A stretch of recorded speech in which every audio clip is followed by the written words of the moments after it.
Surat utang negara, masihkah jadi aset primadona? Sekarang gimana?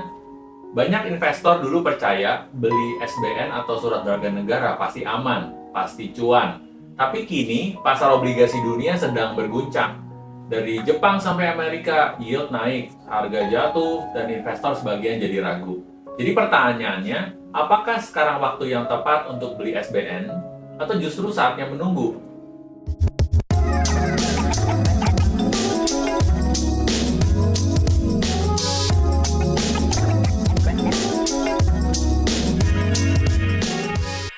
Hari ini kita akan bahas kenapa pasar obligasi bisa guncang dunia dan bagaimana kita harus bersikap sebagai investor yang bijak, bukan panik.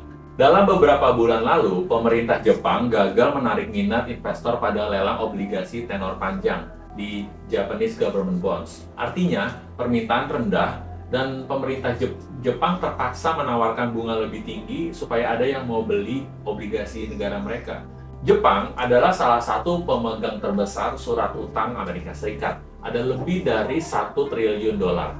Jika Jepang butuh likuiditas dan mereka menjual sebagian portofolio US Treasury-nya, maka harga obligasi AS akan turun dan yield-nya naik. Efek domino pun terjadi. Pasar global akan menilai US lebih menarik dibanding pasar berkembang seperti Indonesia, sehingga modal asing keluar dari emerging markets. Hasilnya, yield SBN Indonesia jadi ikut naik, harga obligasi yang sudah kamu pegang turun. Ada tertulis, orang bijak melihat bahaya lalu bersembunyi. Artinya, waspadai tanda-tanda makro, teman-teman. Jangan asal beli karena merasa bahwa yang dibeli itu aman.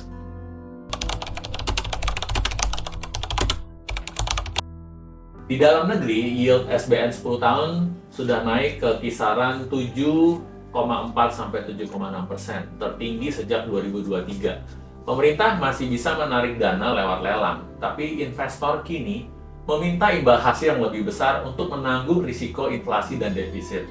Investor retail bisa jadi timang-timang nih membeli obligasi retail Indonesia atau sukuk retail, karena ada sisi khawatir harga akan turun di pasar sekundernya. Jadi walau SBN tetap aman ya secara risiko kredit, tetapi kini resikonya ada di sisi harga. Bisa turun harganya sebelum jatuh tempo SBN-nya.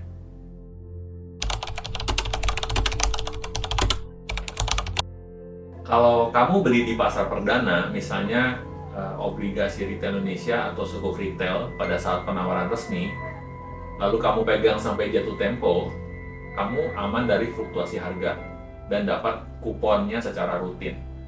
Tapi kalau kamu beli di pasar sekunder, harga bisa naik turun sesuai pergerakan yield.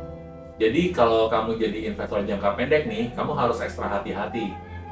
Jangan kamu beli hanya karena lagi ada peluang diskon, tapi pahami dulu tren suku bunga globalnya seperti apa.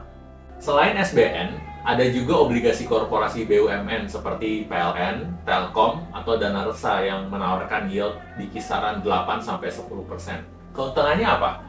Bunganya lebih tinggi. Risikonya tidak dijamin pemerintah secara langsung ya, walaupun dia itu BUMN.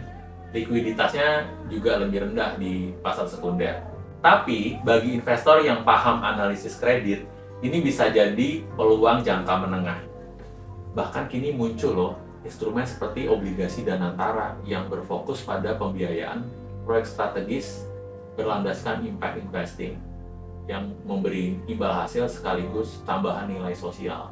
Tapi sebelum saya memaparkan lebih lanjut, ini yang saya lakukan untuk terus memanfaatkan portofolio obligasi saya.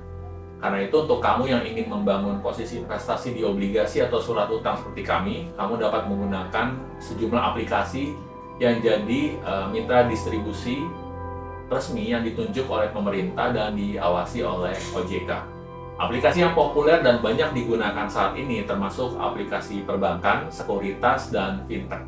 Untuk contoh aplikasi perbankan yang populer umumnya terintegrasi dengan rekening bank kamu dan memudahkan transaksi termasuk untuk pembelian SBN retail di pasar perdana. Contohnya adalah MyBCA dari Bank BCA.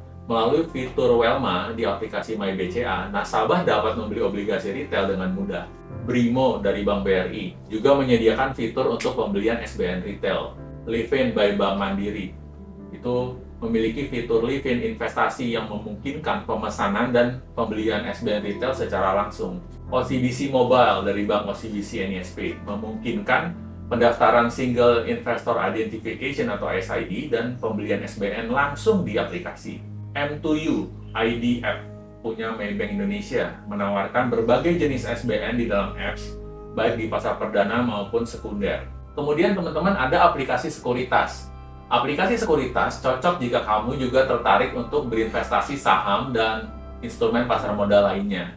Contoh aplikasi yang ada di market adalah iPod dari Indo Premier Sekuritas, salah satu sekuritas terbesar di Indonesia yang menyediakan platform komprehensif untuk berbagai instrumen investasi. Lalu ada Stockbit Sekuritas Digital dan juga Ajaib Sekuritas Asia. Meskipun lebih dikenal untuk saham, kedua platform ini juga memiliki fitur investasi yang variatif dan populer di kalangan investor retail muda. Kemudian ada MOST atau MOST dari Mandiri Sekuritas. Aplikasi ini memungkinkan pengguna untuk berinvestasi di berbagai instrumen termasuk saham, reksadana, dan obligasi. Mandiri Sekuritas juga memiliki aplikasi baru bernama Growing yang dirancang untuk investor pemula hingga profesional. Kemudian ada kelompok aplikasi fintech, teman-teman. Aplikasi fintech populer karena tampilannya yang ramah pengguna dan prosesnya juga seringkali sangat disederhanakan, cocok untuk pemula. Misalnya Bareksa, salah satu marketplace reksadana dan SBN online terbesar di Indonesia yang menawarkan kemudahan pembelian SBN. Lalu ada Bibit, dikenal sebagai aplikasi reksadana. Bibit juga jadi mitra distribusi resmi untuk pembelian SBN retail di pasar perdana. Bibit diklaim sebagai tempat yang baik untuk membeli obligasi fixed rate di pasar sekunder. Tanam Duit, platform fintech investasi yang juga menawarkan penjualan SBN retail secara daring. Lalu ada Dana yang bekerja sama dengan Trimegah Sekuritas, di mana pengguna dompet digital Dana dapat membeli e-SBN melalui fitur yang tersedia di aplikasi tersebut.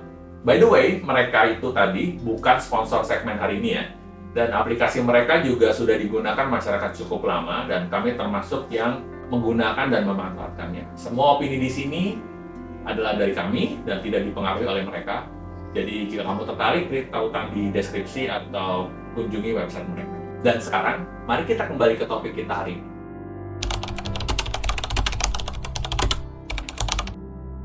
Banyak orang berpikir, asal aman langsung beli.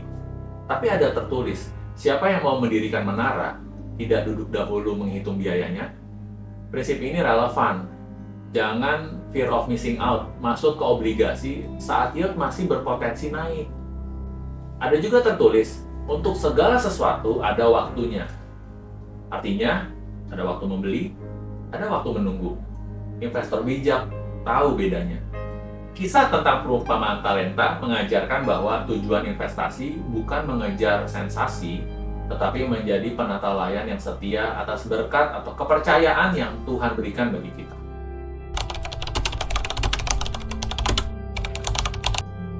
Kalau begitu, apa yang bisa kita lakukan sekarang? Pertama, bersiap dana tunai dan bersiap timing. Jangan beli SBN sekarang hanya karena lagi ramai dibicarakan orang. Tunggu dulu, antisipasi yield masih naik lagi. Ketika pasar menjual atau panik, disitulah justru peluang kita untuk bisa masuk. Kedua, diversifikasi kelas aset.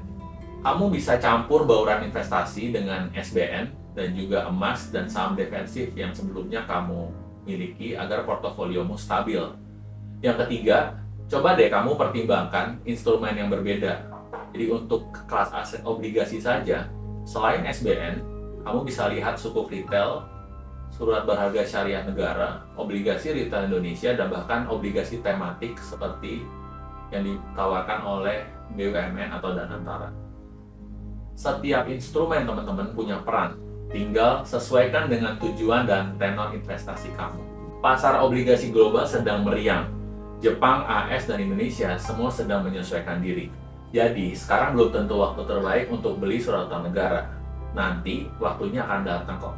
Kalaupun ada dana ready, kamu bisa pertimbangkan masuk bertahap, misalkan 5-10% dulu dari keseluruhan yang dialokasikan ke kelas aset obligasi ini. Siapkan dirimu dengan hikmat, bukan ketakutan.